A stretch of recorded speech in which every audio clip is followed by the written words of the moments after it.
TrAIN is a community of researchers based at the University of the Arts, which really kind of looks at, from varying perspectives, the impact of identity and nation on the production and circulation of art in a transnational context.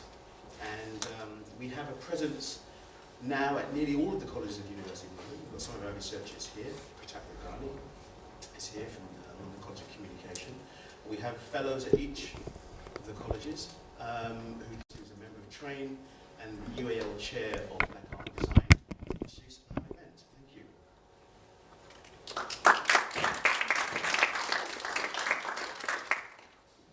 Okay, is my mic on? Can you hear me? No? Okay, I was going to. Okay, so I am really delighted actually that both Vong and Claire have agreed to come and talk to us today. They're going to be speaking specifically about a recent work that they've made collaboratively called It Is As If. And I just want to say a little bit about their backgrounds. Claire and Vong are both artists who have independent practices as well as they work collaboratively together. In fact, they've been working for the past 25 years in this way. They often, when they're working together, they often work on kind of commissioned works for public spaces. Often the work is about contested sites and contested kind of post-conflict sites. So they've worked in places like Northern Ireland in terms of reimagining the city, or they've worked in Laos. They've also worked in terms of, there's another piece that they were talking about in terms of the Olympic, a piece for the Olympic site, I think was what the piece is. Yeah. In Weymouth. But what they're going to do today is to talk about a very specific work where they have been in dialogue with with the world. I think this is a project that's come out of the Wellcome Trust, where they've been working with a surgeon, Roger Kneebone, investigating the connections between art practice and... It's kind of ethos of our practice is to try and give precedence to the visual and the material dimension, and to steer the work away from becoming an expression or an illustration of any fixed theoretical position. We think it's really important to have a direct engagement with the imagery before language and discourse comes in and sort of takes over. So before we say anything, we want to show you an extract. It's the first 10 minutes of the 3 videos, the video triptych that form the core of the installation that we're going to be talking about, It Is As If, which was at Block 336 Gallery in Brixton in May this year. So if we could show clip 1, sorry.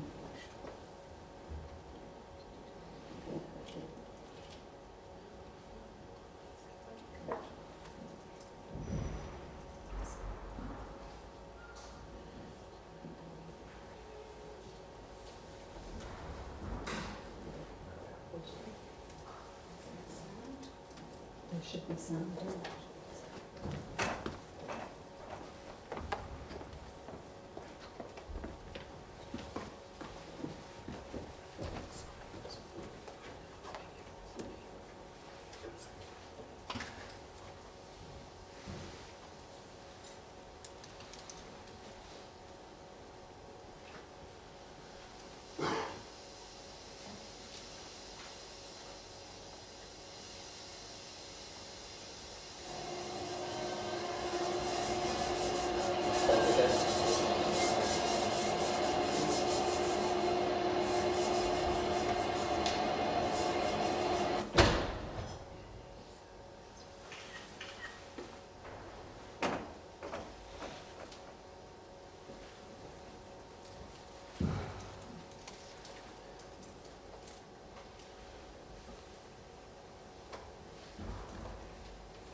Sisters swap thinking and slosh. Swap and stick. Okay. Let's start washing.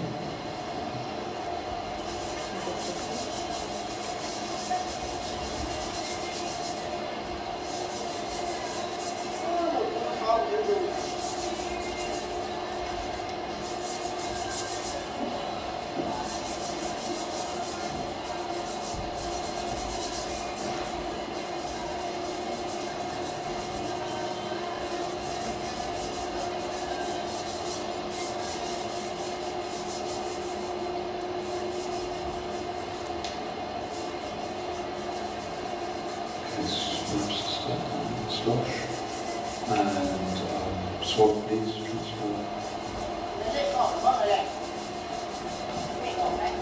Okay, let's have towels.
Scissors.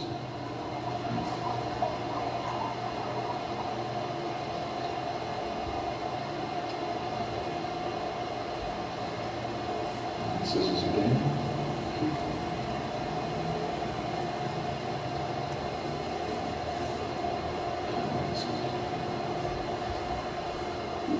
Sister, we've got quite a lot of blood in here. Big pat. Q. Okay. Just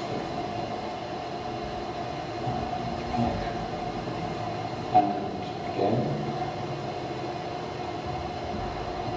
Okay, retract the arms, please. Okay, now hold that up. That's right, hold that there.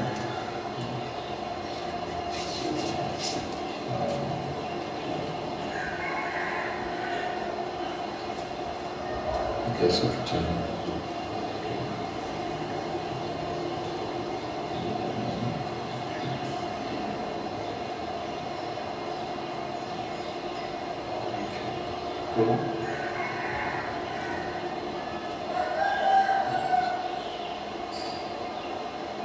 back again.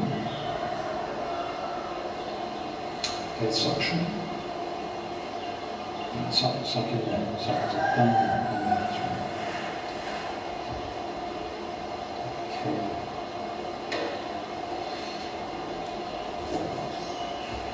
There you go.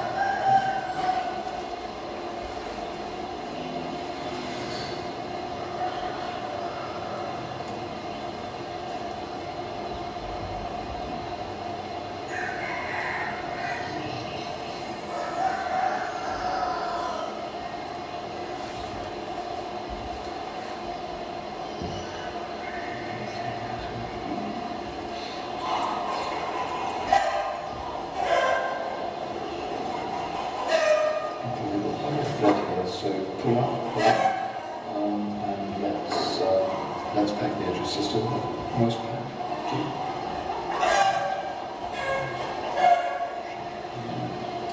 Suction, suck again down there. So moist pack again.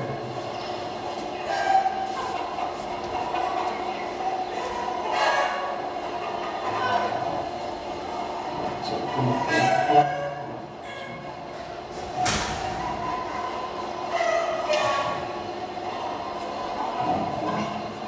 Contract about the system. System moist pack again.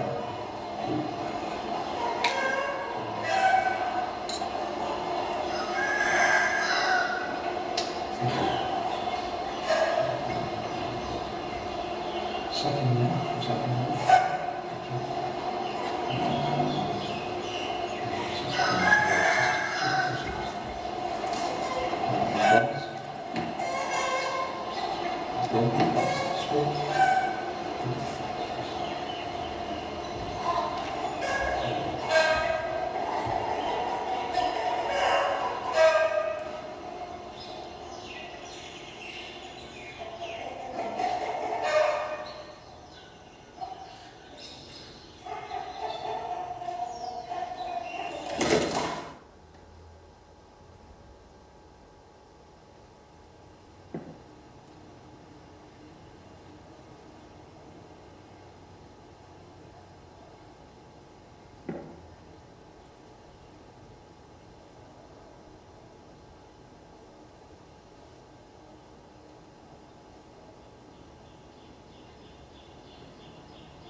So just to introduce the piece a bit.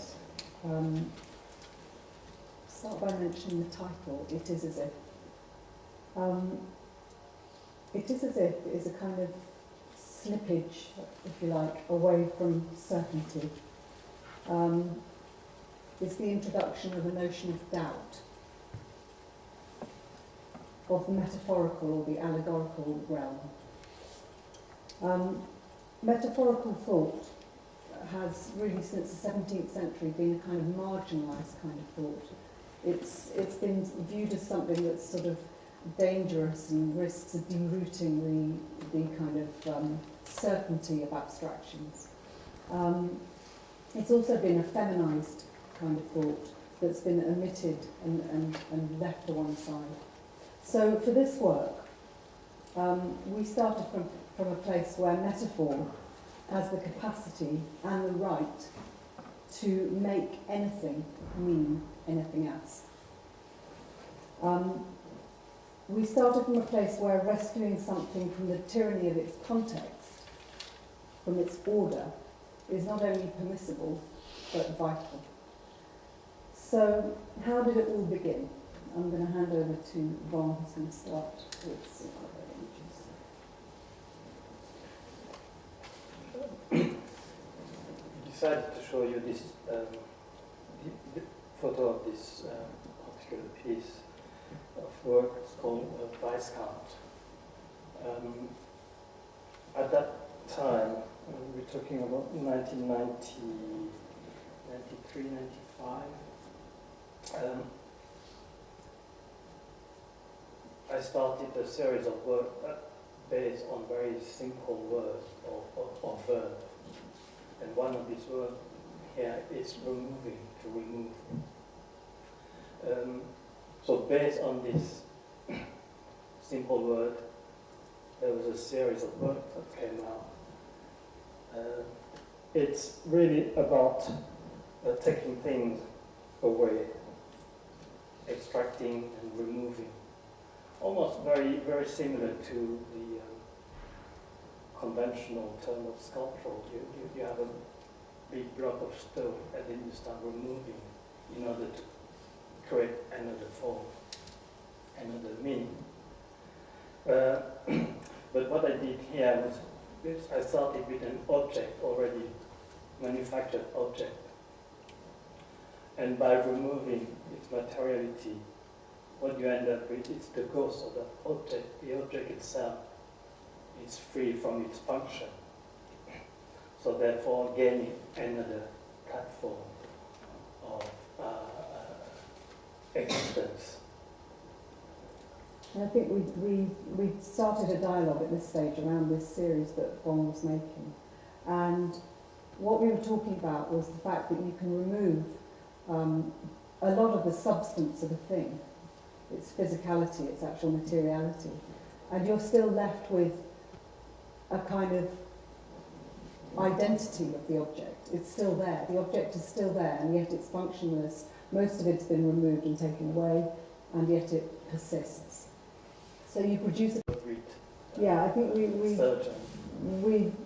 had a bit of a fantasy that we might be able to work with a surgeon one day and push the concept. So rather than removing something that was there, asking the person to actually themselves remove through their imagination what was there. So the idea was that the surgeon would remove the material of his or her, context, i.e. the patient, the surgical tools, the team, etc., and turn to his or her memory and imagination and own body to recreate and reenact a specific operation.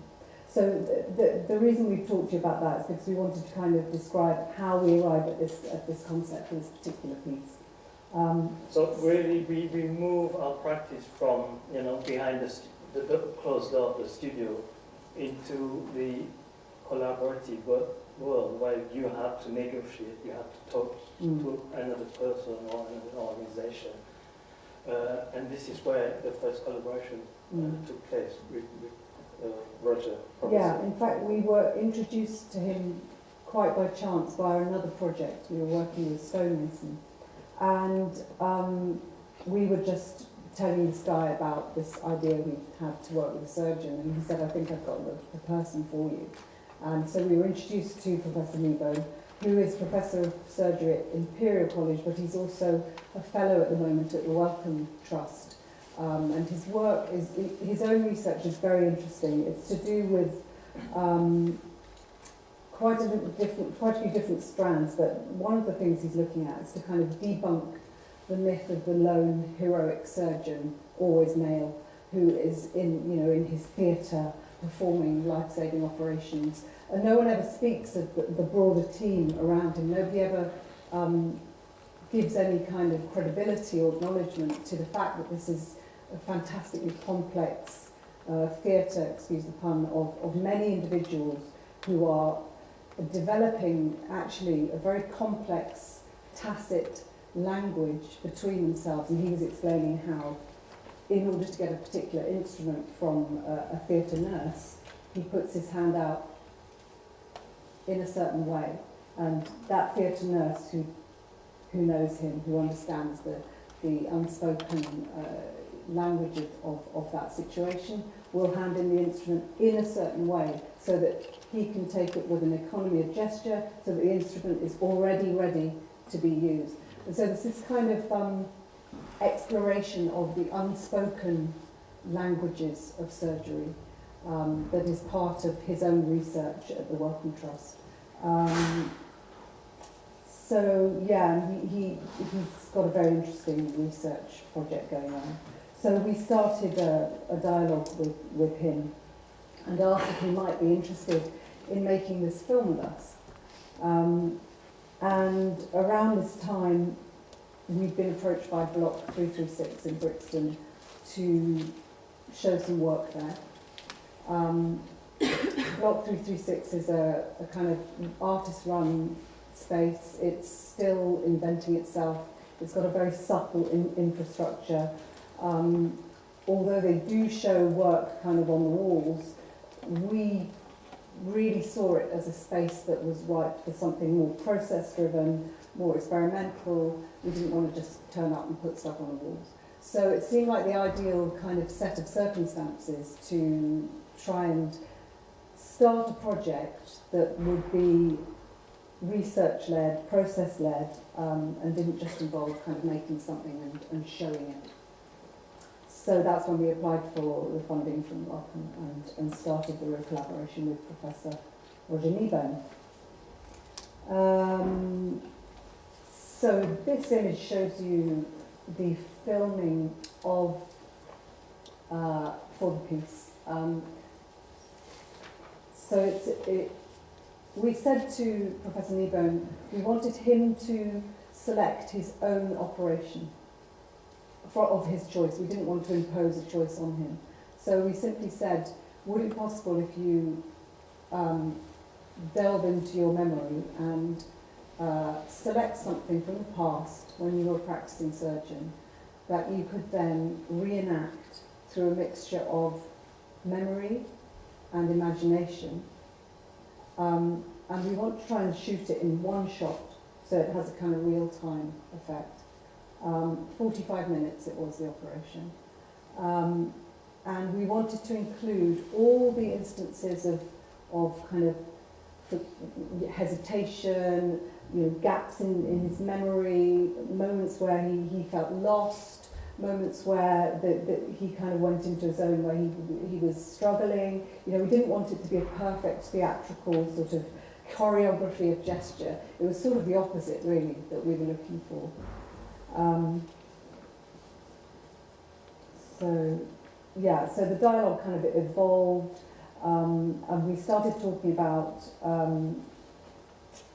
the fact that in surgery, he was saying that actually there are a lot of instances in surgical operations where the spoken word and language is not sufficient.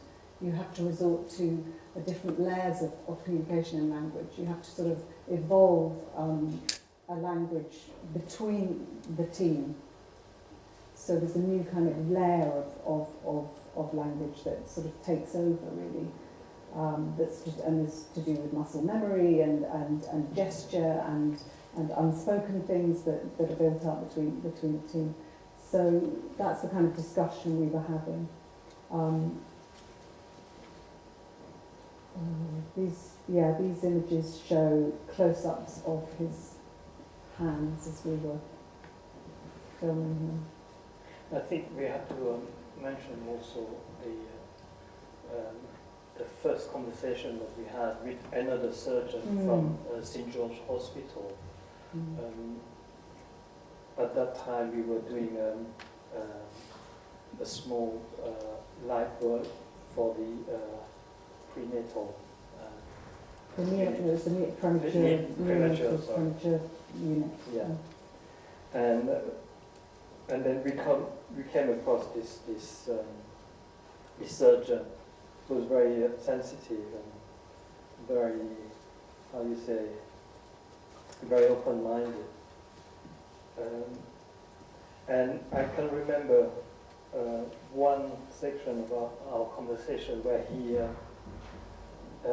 he expressed the need to invent new words during the operation of the baby,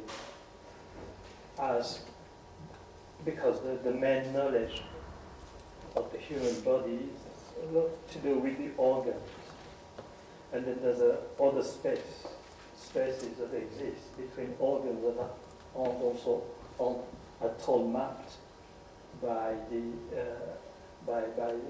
convention. And this is another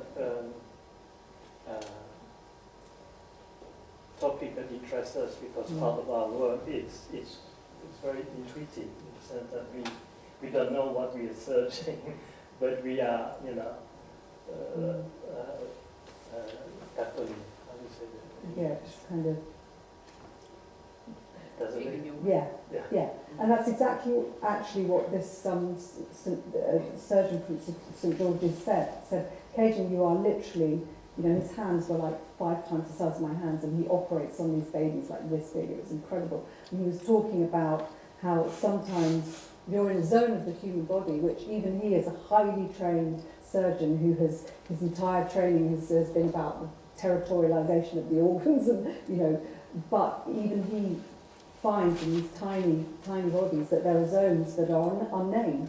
And he actually said that he had named a zone powdered snow, and he described it as the zone kind of between 2 layers of tissue in the body. And we found that just so incredibly moving, but also just really inspiring, just for the way to think about human body. So that was another layer of kind of influence, if you like, on the production of this piece. So what we managed to do was to shoot it in one to shoot it in one go, and as Claire said, it's a just over 45 minutes operation. When we look back at the final product, we realized that we couldn't just show it on its own, because by doing that,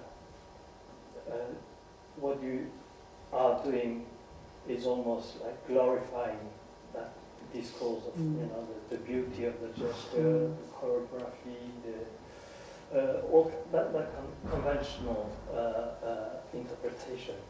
It could become victim to a kind of very codified reading, so the kind of idea of the theatre, the drama of the operating theatre, the sort of choreographed gesture of the surgeon. And although there is that element in it, we wanted the other side of it to become more apparent. So that's really why we decided to make it as a triptych. And the way we did that was we decided that individually we would each create a film, and we would position the 3 films together, and that they would, the meeting of the films would create meaning in itself. So we didn't kind of create our 2 individual films with a view to kind of commenting on the surgeon or trying to sort of create some kind of response particularly to it. We just trusted that if you create 3 intuition-driven pieces, when you're that involved in research, they will, when you bring them together, begin to create meaning. And we wanted to sort of trust that process. So that's why where the triptych was really born. So, but also what we were interested in is the meaning we get out between these 3 films. yeah. So okay, so the film that I chose to make was a fusion of 2 rivers. In fact, there are other rivers in there, but the two principal players in my film are the Thames and the Mekong. And what I wanted to do was to bring these 2 rivers together and make them one. So we shot, this is a picture of us when we were shooting on the Mekong. We shot an awful lot of footage of both rivers. And then the editing process was quite long and drawn out.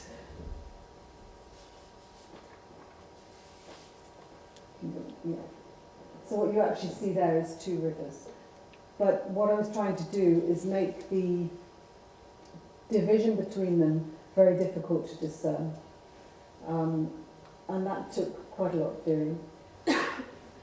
I wanted to create a kind of sense of tension between the rivers, but also a kind of confluence, so a kind of confusion.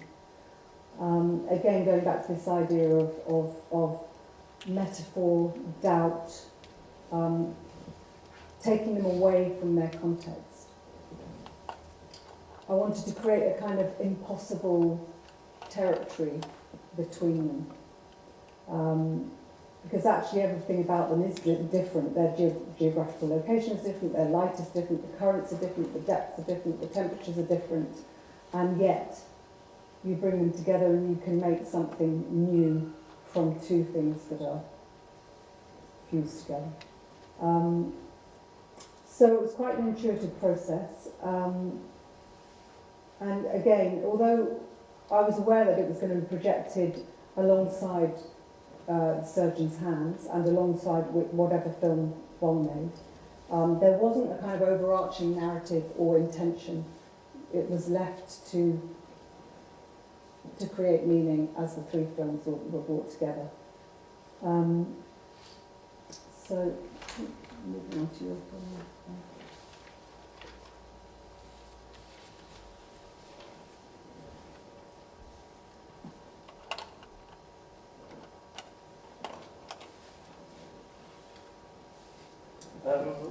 Yes, about the film that I made, it took place in Laos, in 2 different cities. It's a kind of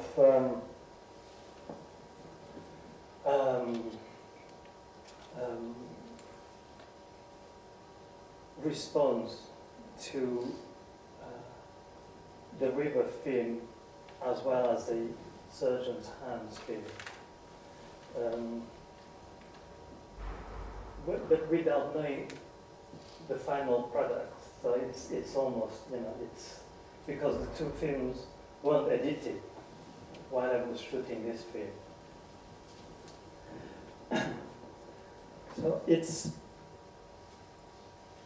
I knew that the surgeon's hands and Claire's river's film will be very different to each other's, yet they are very similar in the sense that they share common thoughts. There's an element of fluidity, the notion of flux, the notion of time and passage, and transitions and transients. Fluidity, I thought of the absence of membrane, of gesture, through the gesture of the surgeon. The flux of the 2 rivers merging and running along against each other. So that was that. And then there's a strong notion of time through both films there. We knew that we will be dictated by the time of the operation film, and the time that Roger Kneebone recalled back of something that he did, an act that he did 30 years ago. So I wanted to propose another metaphoric interpretation of all these notions through this film. But instead of dealing with a fluidity, with something that is liquid and fluidity in the movement, despite having some hesitations, I prefer to show solid object.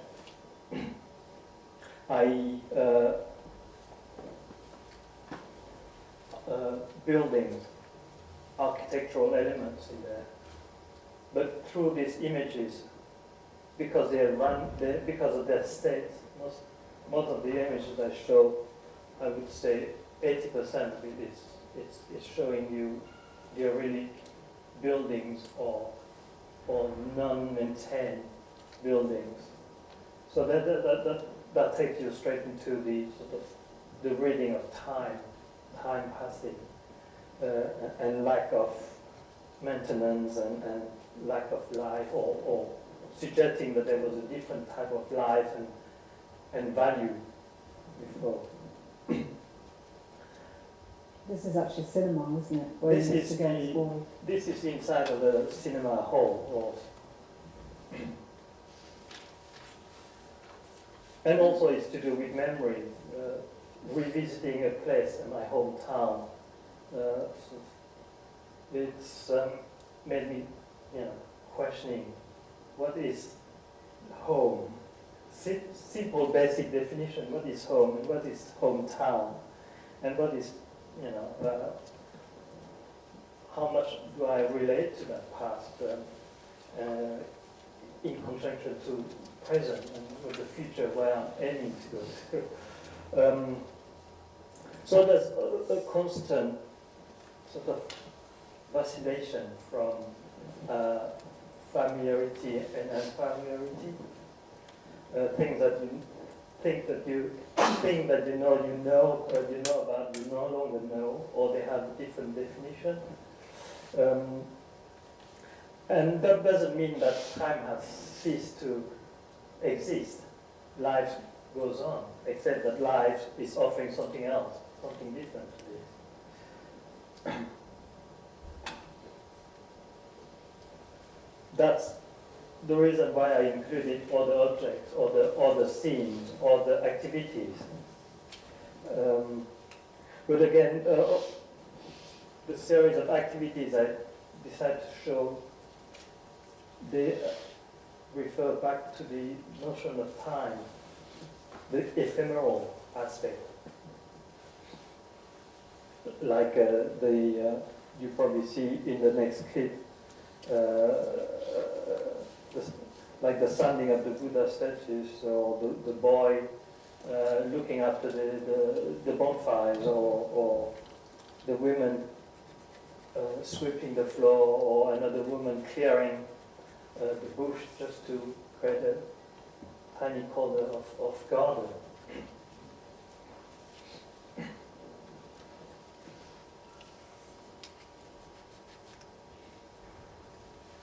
And then there's something that I should also mention. It's during all this filming, we had a negotiator, someone to negotiate for us, to introduce us to various places.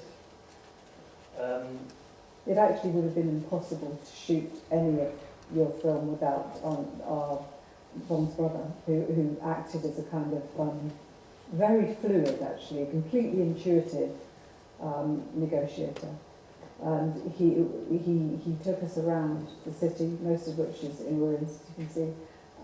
And a lot of the spaces we wanted to film were actually, really would have been quite difficult to get access to without causing a stir or, you know, being very noticed. And yet, because he knew everyone and he understood how to gain people's trust and confidence, we could pretty much go wherever we wanted and film to boot. So it was a very interesting process that we as outsiders suddenly had this kind of ability to seamlessly move in the city wherever we wanted to go and collect this imagery, which was actually a real privilege, because normally you wouldn't have been able to do this in this particular context. I think part of it is because of the political situation in the country. It's a single-run government. And also even if that government is welcoming tourism in the country, the kind of tourism that you come across is pretty much mapped out, is very controlled. And as soon as you leave that path, you'll find, you know, it's very easy to find out that it's not as simple as that. There are things that you can't film, things that you can't talk about, things that you can't record. So there's no doubt that, you know, he had made the work very easy and legible, contrary to the Latin definition of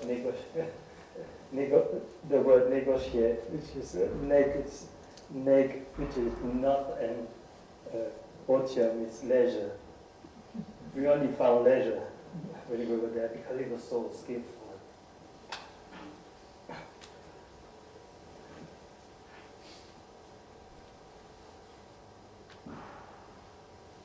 This is another space where, you know, it's possible to see the ruins as well as something as clean and marble looks as. And then the other element of the work is this installation.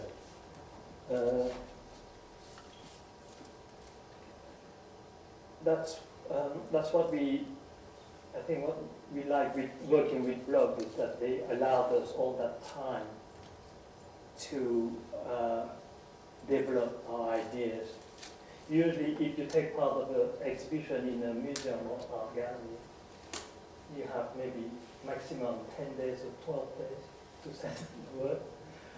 So you may be able to produce your work in your studio space, but, you know, if you work in this kind of frame mind, it's very difficult to get the opportunity to test your ideas, especially with installation work. But at Bloch, they allowed us almost 4 months to play around, which is almost a luxury. So from the moment we applied for the grant to the Wellcome Trust, when you apply the grant, you have to put in writing exactly what you want to do, almost, you know, with the plans and drawings. And of course, the end result has nothing to do with the application form. Also, it remains in the same sort of the same identity, but the visual result is totally different. What we wanted to do with the installation is to create a journey, almost like a maze, before you reach this clearing space where you come across these 3 projections. So we wanted the viewer to kind of engage with the film works via this maze. So as if you had to kind of work hard and move through this layers and layers of kind of timber, crisscross timber, in order to find the projected images. And you sort of stood in this central clearing, and then you had to, again, kind of find your way out again. So this process was really drawn out, and actually we decided after a while that we wouldn't follow a master plan for the construction of the installation. We wanted to do it in almost like a build-as-you-go ad hoc way, but of course we actually also have to make it safe. So it needed to be precarious and safe at the same time. So it actually had a lot of, it's a lot safer than it looks.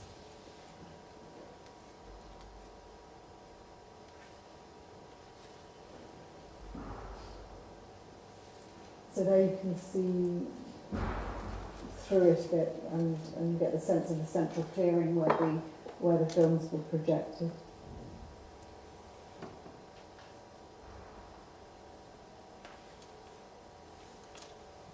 It's quite a dark space, so when you enter the gallery space, you almost start losing the light from the main entrance.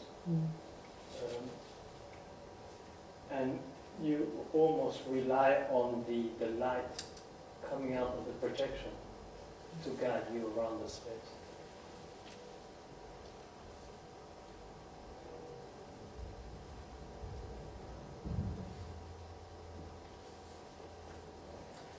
Before we show the final clip, the other really important element is the sound. There's a soundscape created, and we collaborated with. We chose to collaborate rather than with someone who is a sound engineer, who might have sort of been working towards something more kind of illustrative based. We chose to work with Savannah, who's here, who's a musician. Because we wanted to kind of import kind of sensibility of a musical composition sensibility rather than a kind of traditional sound track, if you like. So the composition of the soundscape is really come from a more musical idiom, even if it doesn't sound like music, but that's what we were thinking of when we brought all the different hybrid sounds together. And it's kind of like a weave. It sort of weaves the three films together and creates a sort of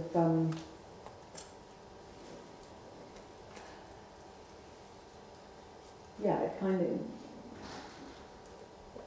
what does it do, Vong? For the whole process, push you to be constantly from one place to another. There is no comfortable position in that sense. It keeps you active constantly.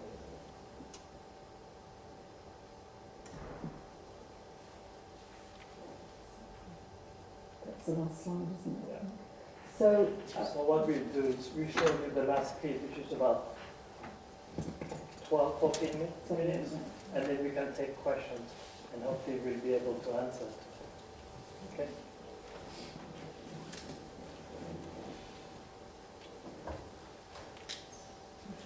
full screen.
scalpel and a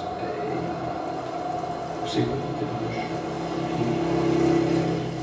You have put that one now for this one. And sword underneath. Let's just have another back under here.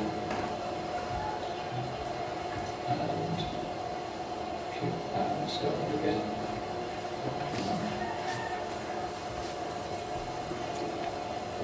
Okay, receiver and swaps. Sister, knife, and specimen. Okay. Okay, so we need some spherical and we'll put it together. So, okay. Pack again. Let's just wash this forward. And section. Sections I don't think something on there is important.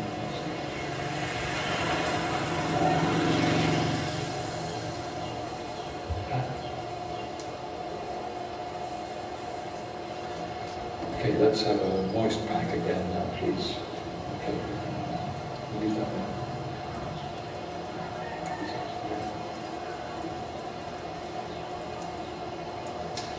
Okay, I want you to put those down. So you're going to need the Russians, please. Three of them are not going to need it. Okay, just adjust this slightly.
Great, so can you hear me from this? Is it audible? No. Is it audible? No. Okay. Technician. Better. Here now, with feedback. Fine. Great, thank you. Before we open this up, I wanted to kind of make a couple of comments myself, or to raise a few, I don't know whether they're questions or observations, but I was quite interested in this question of, and we talked about the doctor, Kneebone, talking about the body as this kind of territory and zone, this kind of thinking about how what this practice involves. It made me think, well, actually, not only on what to talk about territories in terms of bodies, but also in terms of places and in terms of the social. And I kind of wondered to what extent do you kind of playing with these questions of territories and zones across the entire project. So that's my first. I've got three, almost four questions actually. And then I was also found it quite curious when you talked about the early work, the early sculptural work, taking things away, and how the sense of the original object's identity is still kind of intact. Yeah, I kind of felt that with this project, it's almost the reverse is taking place, where the question of identity, in fact, identity itself is a question. So, there's a question of, who is this? Who is this figure? And I kind of, without knowing the kind of backstory, I wondered whether this figure was a doctor or whether this figure was a patient, because the movements feel like they could be, this kind of almost fantastic imaginings of someone who is psychologically disturbed. Because if you don't know the signs, then how do you read what it is that they're doing? Interesting. But there's also a question of where is this? Whether one's looking at this expanse of water or these buildings, trying to locate. So the question of identity, it seems particularly in question or under a great deal of strain. Absolutely. And then I suppose my other thought was about the question of political or narrative understatement. Going back to what you mentioned at the beginning, this question of metaphor. That what work do we then have to do if from even before you kind of went into talking about the context of the piece, there's something in the work that suggests a kind of something political or something traumatized might be happening. So I'm interested in how you might respond to that. And then finally, my question is about film and sculpture and your thoughts about that. So I just kind of want you to open up. I know that's quite a few pointers, but if you need to take up any of them. In an old military It's a British Army barracks, a forbidden area for, for years and years. Certainly by saying that you are allowing the general public to access to that space, this is before even you start proposing the work. Yeah. So there's a lot of... Absolutely. So I'm going to start to open this up and ask questions or comments. When you were talking about the fact that... Oh, sorry, could you get to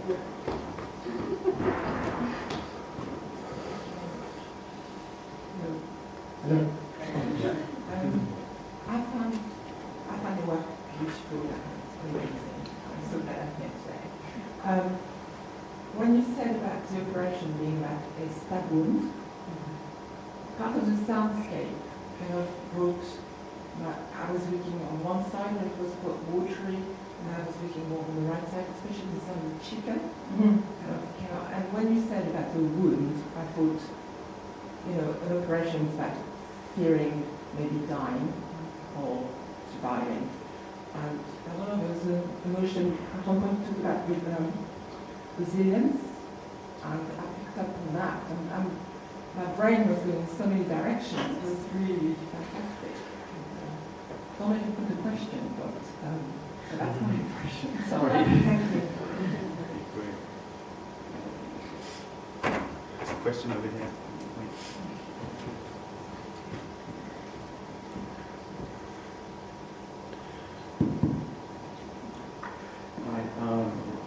Yeah, I really enjoyed the work. I've been looking at your work for many years now. The thing that I noticed was that your choice of engaging the poetic through the unknown. And by juxtapositioning these three different objects together engages a little bit like the exquisite corpse of Lacan. The idea that there is a magical outcome outside of what we kind of expect, even of ourselves. And I think it's a really dynamic way of developing your exploration. I also was quite interested in the idea of the removal of parts of the object. And, I did a project with the Bauhaus where we were looking at urban spaces that had what's called now in architectural terms, I'm a sculptor, but in architectural terms they call it perforation. And so there's a lack of utility. And I was also thinking about vagueness, which looks at if you have a ship, the idea is if you have a ship and you replace a little bit of the ship off of the, here, there, and there, and there, at some point you might have replaced the entire ship, but is it the same ship? So how do you, my question is, how do you engage the idea of an object's resonance or utility, and how much can you push it, and how much is pushing it to that liminal space part of your work?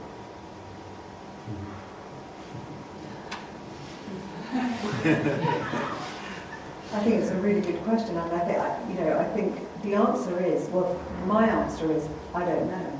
Because I don't know how far you can push it. But the great thing about this particular project was that we really could push it, and there's a lot of irresolution, really, I think, in a good way. It's not irresolution in a lazy sense, but just the fact that we are allowing ourselves this poetic space, if you want to call it that, liminal space, where things don't have to cohere and exist in some kind of linearity or ordering or sort of narrative coherence. Some of the project is about letting the images be.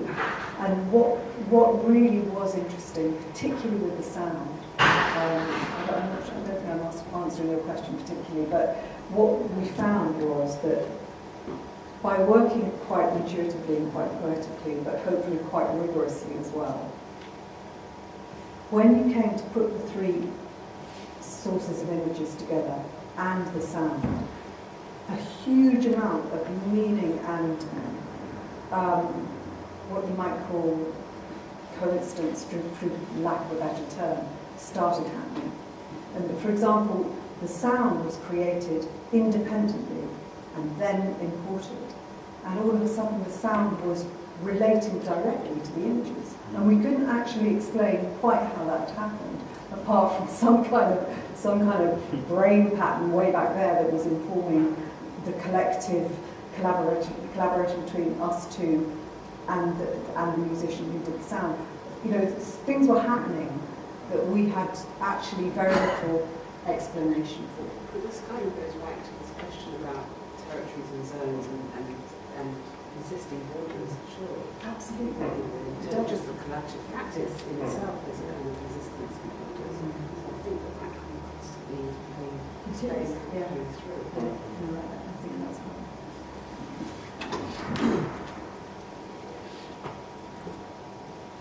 Thanks. Yeah, it's a really beguiling, bewitching film. It has many layers, and I guess one of the things I was going to ask you about, which you spoke about at the beginning, in terms of the collaboration with Roger Kneebone, and I suppose the kind of fusion or weaving together of different languages, of a language of artistic practice, but also of scientific knowledge. And I wondered whether there was some sense in which, what kind of emerged in terms of that fusion of science and poetic, more lyrical language. So, for example, his movements are obviously very related to performance. They're when we think about dance, and you mentioned, for example, the idea of muscle memory, which was a very strong concept in a lot of dance concepts, and in a way that's a form of knowledge, a form of creating reality. And I just wondered whether out of this process, I guess I'm thinking about it, I guess I'm trying to think what my question is. I guess I'm thinking about it as a form of research. If you think about it in some respects as a form of research of what kind of knowledge is being produced. If that makes any sense. Yeah, it does make sense. There is actually a really long recorded series of conversations between us and Professor Kneebone, for anyone who's interested. But,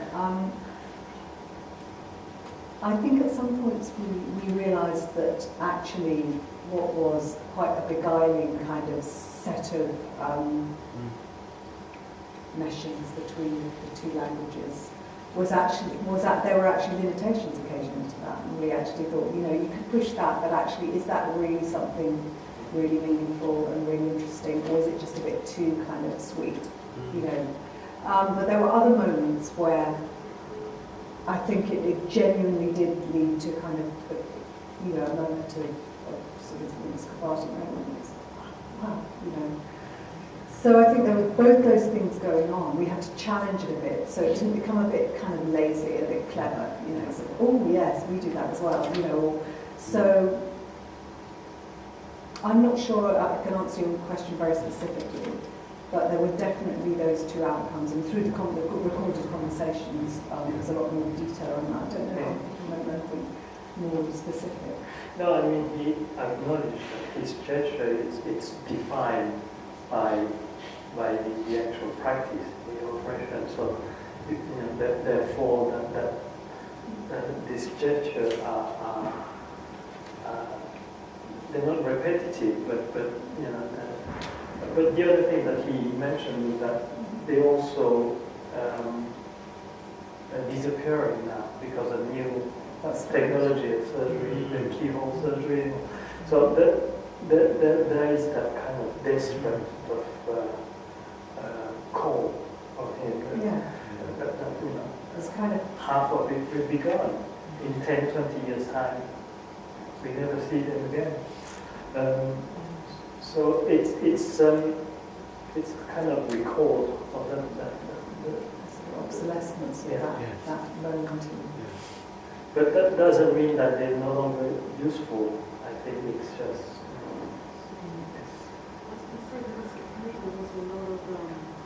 There seems to be a lot that was about ghostings throughout the film, whether it's the bringing together of the two rivers, or whether it's these spaces that see how you used before, but nowadays there seems to be a kind of unity across all the film actually. Whether it's a question of reenactment or what had happened in order to have to reenact it. There's all these kind of questions in there that kind of hover around the film. Well, the Laotian film, instead of removing objects, most of the shots of the buildings and places, I removed the human being presence. So you end up with empty buildings, empty stadiums. So this takes you back to the notion of spectacle, something that you used to, some places that you used to go to view a performance, whether it's a sports event or a movie that you want to watch. So there is that element of collective memory that interested me, especially in that part of the world. That shared memory, and all that is disappearing as well. So it's you may call it ghost, but at the same time, the question I was asking myself was, have they left forever this moment? Because could they be carried on, in the present time? And they do exist, but in under sort of new regime and new economical forces, influences, sort of liberal, so everyone sort of deals with things, consume images and by television or computer. So it's always this sort of thing that I try to explore. Sonia, can I make a comment on just to that?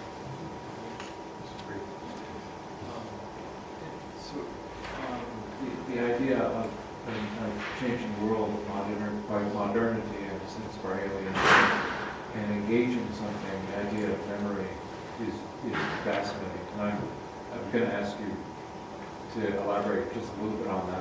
I was doing a research project which I'm initiating with Alaskan Inuit Indians and from First Nation, and somebody said, please don't be like another anthropologist and try to record us before we disappear. And that seemed to be the trope of the experience that they were having with a lot of outsiders coming in. But as an artist and a person that creates poetic intervention, in a way we caress the idea of our own memory and location to the place, especially when there is a sense of a need of identity, a need of locality, especially with the world interconnecting in ways that seem to efface our own experiences and our collective experiences. So are you both working with this idea of engendering these experiences, for example, with the rivers? Connecting two rivers is quite beautiful and quite symbolic of a way of connecting to another site through the mediation of something else that's flowing. But are you, how are you engendering this notion of identity and memory for yourselves? That was longer than I thought it would be. I think from my own experience, I can't speak for Claire, but the fact that I live in different countries under different customs and culture, I could no longer accept one definition of my identity. So I would never attempt to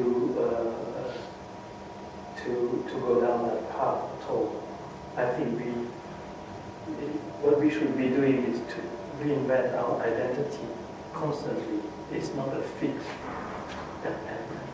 As soon as you fix that notion, you close all the doors to other possibilities.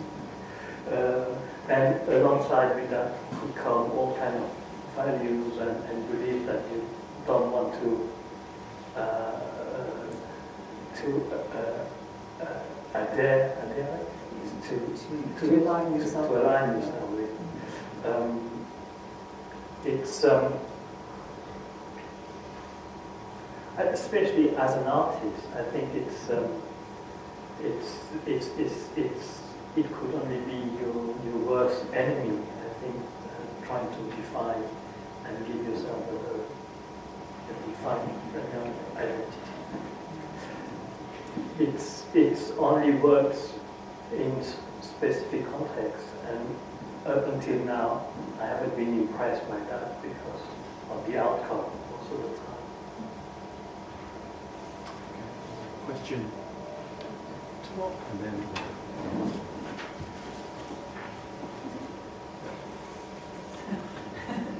Thanks. Thanks very much. I really like what you just said just now. I thought that was great. I wanted to ask you both, I'm sorry I got here a bit late, so if you said something about this at the beginning, I apologise. Well, I'm interested to try and understand how you come about your ideas. And I suppose I ask that kind of particularly, or a piece of work, how you begin to work on this piece of work. How do you, and I'm kind of asking this from a selfish perspective as a writer. I've always been a political writer, but I'm now moving into fiction. And I've spent quite a lot of time with some performance artists looking at the way that they come up with ideas for their work. And I'm interested to try and understand how it is that you instead of sort of talking about the work as it is now, how it kind of came to be what it was, what was the sort of process at the beginning. I don't even know if you'll feel able to articulate that, but I'm interested in particular in the idea that you want to perhaps avoid people or I don't want to misquote you, but kind of to try and understand that. I was particularly kind of interested in what you said, I think. I'm sorry, I don't know your name, Claire. Claire, yes. About having a sort of triptych and just taking the risk that people would take some, I think you said take some meaning from that. And I wondered if you could talk a bit about what that means, that people might take a meaning. I mean, people will always take a meaning from something to some extent, but I wondered if I think it's more about generating meaning through these kind of bodies of imagery, if you like, plus the physical installation. So, and it's, I suppose it's creating something artistically that is able to, you could say, be a catalyst for a production of new meaning, rather than be a kind of bestower of old meaning. So in other words, you know, you don't want to produce an image or a film or a sculpture that's kind of got a meaning embedded in it, you put it on the wall and it's guess the meaning, you know, I found it. So, I mean, lots of artists have said this, it's not particularly new, I know, but it's definitely a feature of our practice where we try to create interventions that are capable of catalysing new meaning, if that makes sense. So the idea of putting the triptych of imagery together, we were taking the risk that the way that those three things and the sound coalesced, communicated, created engagement between themselves, we trusted that that would create new meaning. it's almost like alchemy. It is almost like alchemy. It's almost that's a kind of a good image. But also through this exercise, what we're asking people, or the work is asking ourselves to be able to say is that we constantly checking our position, our sensibility, our awareness, our knowledge, or the knowledge of our, but also our intuition. I think it's to try to reconnect people to the basic things that sometimes, or most of the time, we ignore to feel, as Claire said, to feel weak or to feel sensitive about things. We know to look at what we were told reality, what reality should be. So, talking about economy, talking about politics, talking about all these mega issues, and sometimes it's important to relate back to something else, and that's what we. I don't think we're not trying to avoid the political at all. I think what we're trying to do is, because you can't avoid it in any way, it's completely embedded in everything you do. So I suppose as artists, in order to respond to that reality, part of your practice has to be about saying, as an artist, what is interesting, useful, relevant, creative? How can I engage with the political in that way, rather than just become a kind of mouthpiece or a sort of an artist who kind of is bound by those discourses. I think you always need to be stretching and pushing them. But no, I think our work is actually often very close to the political, but trying to not, as Sonia said, to always be kind of trying to create a sense of understatement or a different way of engaging. Yes, I was going to ask, really, close this political point about, just want to get through some people that are like you. It's sort of following on from the last question, and we talk about political, and you work you work in the risk zone, really, don't you? That is, and it's interesting, I thought, the way you engage the surgeon, the gallery, the negotiator, and the composer, that you took them with you on this journey of risk. And yeah, you get this sense of foreboding and uncertainty right when we were watching at the beginning, and we didn't know where you were coming from, even down to the way you use colour. Could you speak a bit more about colour and light? Because I think that's very much what you've given us. Why are we picking up on some of the ideas you want us to perhaps read, but you're not making us read? That's a really interesting. You're the person about colour and light. The two films, the river and the film in Laos, and you probably noticed the hands of the surgeon, the quality of the pictures are very high resolution, very crisp. Yes. But the two other films were very fuzzy a little bit. That's because we deliberately used all lenses in the 60s in order to move away from the digital era. I think it's quite crucial to bring in that kind of subtlety in the work. So it makes you see things slightly in a different position already, different generation, different technology. And then the color,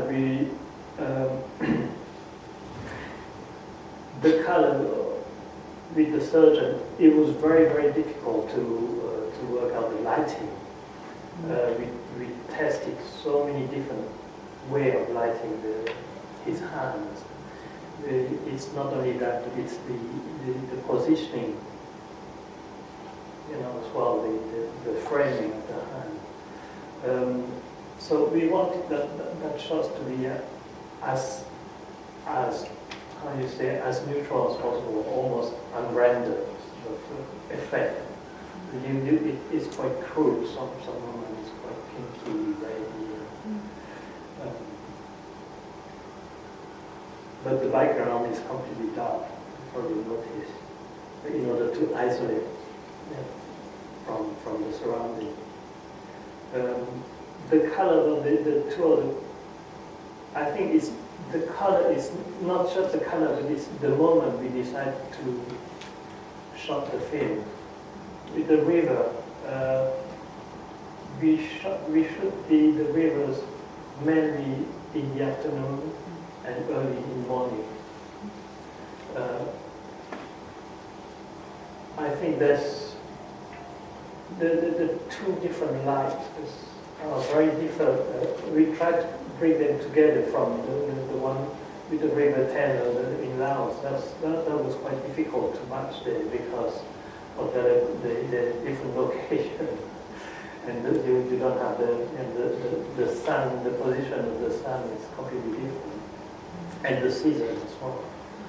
So we ended up having the color that is quite pale, quite almost not black and white, but desaturated. But we didn't want to turn it towards the golden color, which would become too glorified. And so we kept it quite subdued. And the film in Laos, I always found it very difficult to film there because of the light is so strong. It killed every color that you come from, unless you start using filters and then the attraction of bring out all that vivid color is so great. And I wanted to move from that because it's been used so much. Because those vivid colors represent almost the exotic world. Actually, that goes back to, sorry, I don't know if this guy's question. Yes. What you were saying about your project with the images. But filming in Laos, you have to have a kind of cliche, alert beacon on your head because the imagery of Southeast Asia, and it also happened in Africa and India, all sorts of places, but you really, it's just been completely kind of... Well, that language is oversaturated, and you want to move out of that. Codified language of cliché. So really it's a constant process of kind of moving through the space, trying to find imagery and places where you can actually find something that's not being over-coded, over-represented, you know, from the colour of the saffron robes to the, you know, the sparkling Nikon, to all those images that you're constantly having to sort of just make sure that you're not kind of, you know, engaging with. So it's quite an interesting process of elimination. I mean, it's going back to removal all the time. But I think this issue, someone like Marguerite Duras came across a lot when she was doing all the films based on her novels. And like the latest one is the L'Amant, I don't know, the Lovers, probably. And she hated it because, precisely because the film director had opted for that language, exotic, bright, bold color. Last Emperor. But I think it's also in. Sorry, we're doing this for recording, right? Right. So I think it's also important to avoid the tropes of our own explorations of our own or other people's identities, but then also to be aware of the tropes of the global hegemony of everything around us, and the preference, what I see is a preference for something that is not distilled but is very often neutered for the sake of art. And to even hit on the tropes, I think is fine, just as long as we know what we're doing, and then be ready for the flash.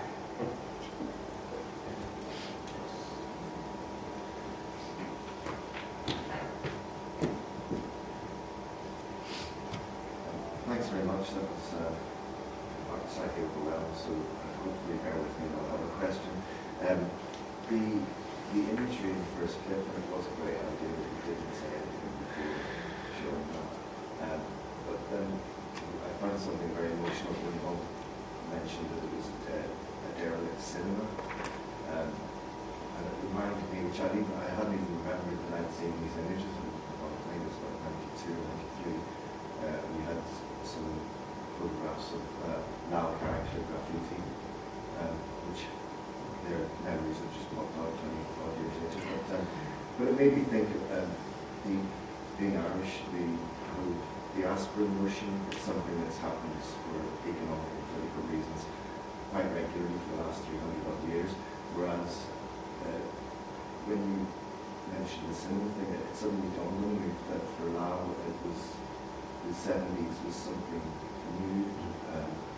It was the first time it had never happened. It's quite an observation. I just wanted to say something about that. And also that, certainly in Irish history, those that have left are both envied and pitied simultaneously. And I wonder if you could say something about that.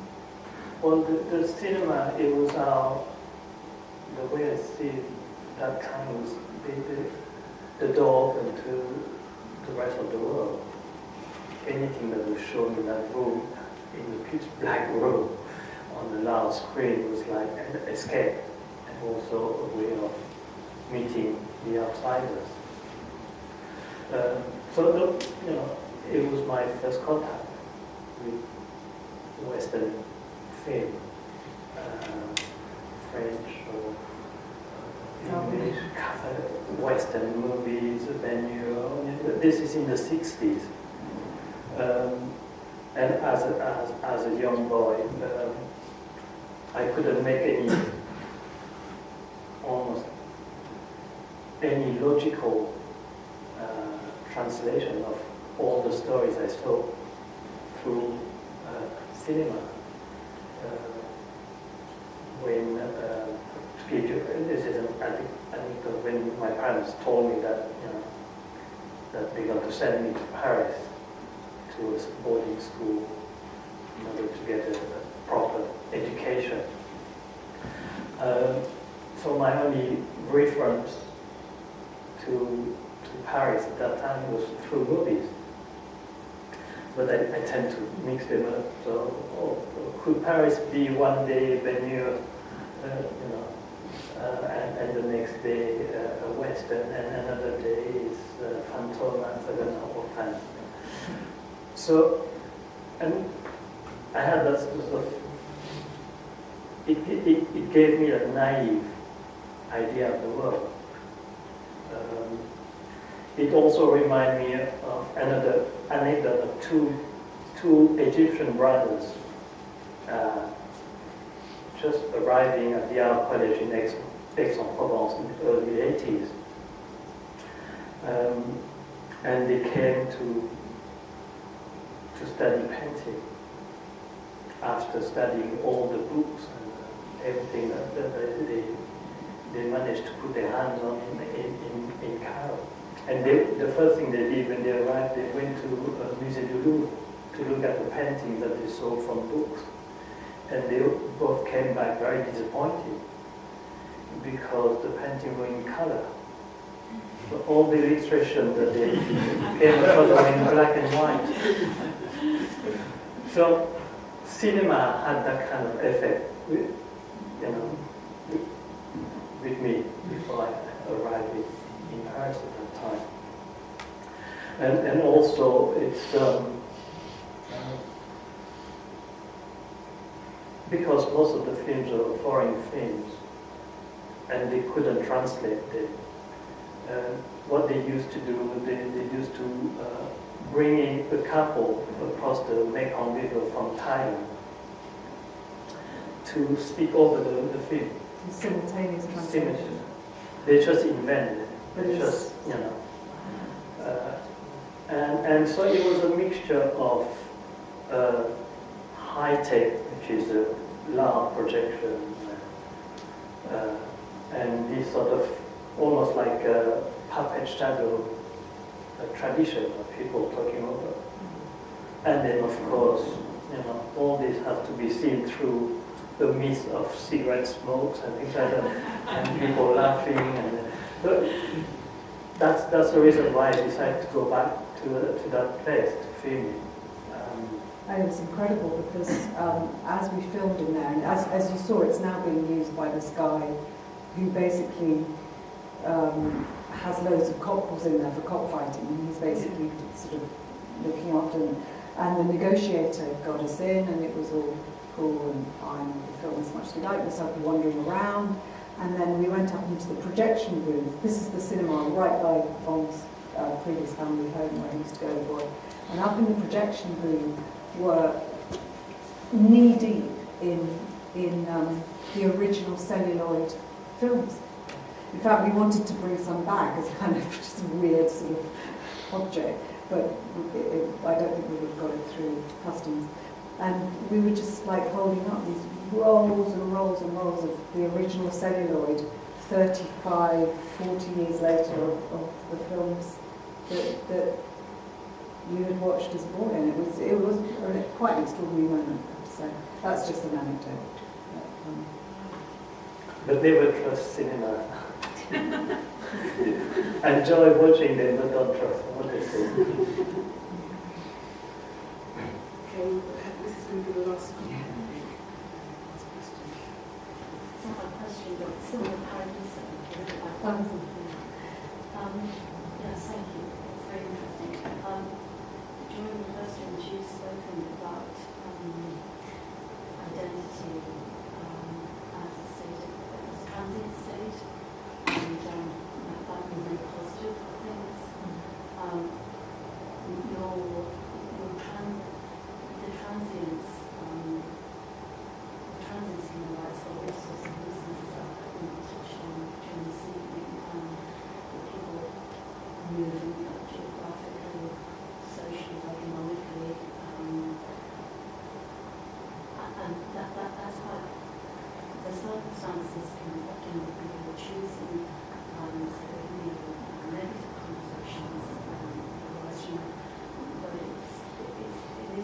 luxury,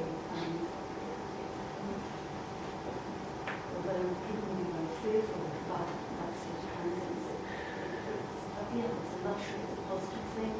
And I was wondering whether you have to pick the best, as you move through these different situations, geographically, socially.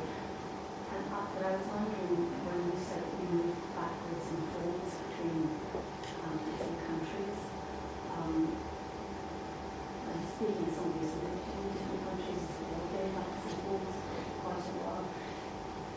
Do you find that you, in the different places that you're living between regularly, that you have some observer status?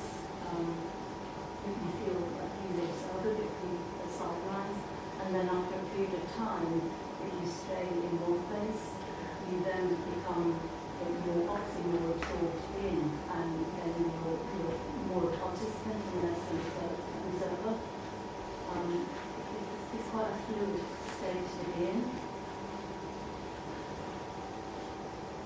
I think as long as you know what you're fighting for, what type of value you're fighting for, then I think that can take away a huge part of the struggle of being intransigent.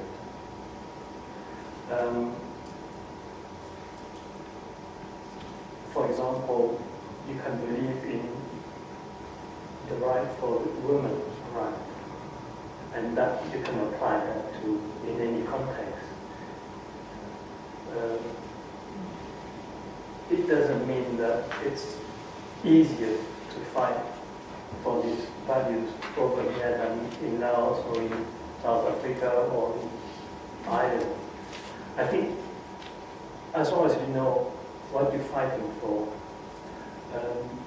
and usually these values are very basic. We want to, equality for, for the races, and the race, equality for the gender. I mean, these are almost as setting stones, and we're all fighting for it. As soon as you stop, you realize that they're not a point forever. If you slow down, you become lazy, you lose them very quickly. So, and the reason why I said you have to know what you're fighting for, because otherwise you get absorbed by the national values. Absolutely. And that start create borders and start stopping people talking to each other.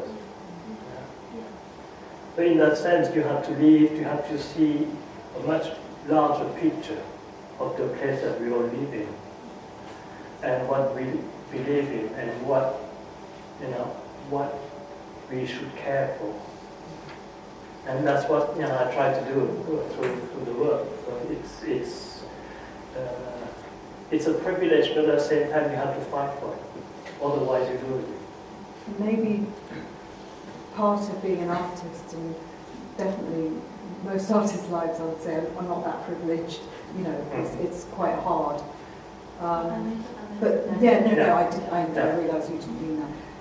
But I think one privilege we do have is that we are, if you like, positioned already on the outside. We're already marginalised, because what we've chosen to do with our lives is a marginal position. It shouldn't be, because actually we should be part of the whole sort of thinking structure of society. But almost says once that happens, yeah, exactly. So you've got a kind of this going on. But one of the privileges, in inverted commas, of being an artist is that you occupy that position, and in a sense you need to kind of use it carefully and thoughtfully, and continually renegotiate it, continually reinvigorate it, and continually question it and push it out a bit. And I think probably that's sort of how we would be aspiring to work anyway. Very good. Thank you so much to Vong and Claire, and to everybody here for all of your contributions. Really good. I thought that was really amazing evening. Thank you so much.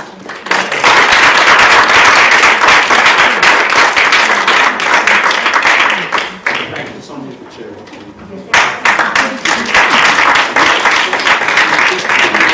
The next TrAIN Open lecture is December the 9th, and it is Kadir Atiyah who will be doing a fantastic presentation about the project with Claire. And also, if you've got time, please leave the details and fill out our lovely sheet for you. Thank you.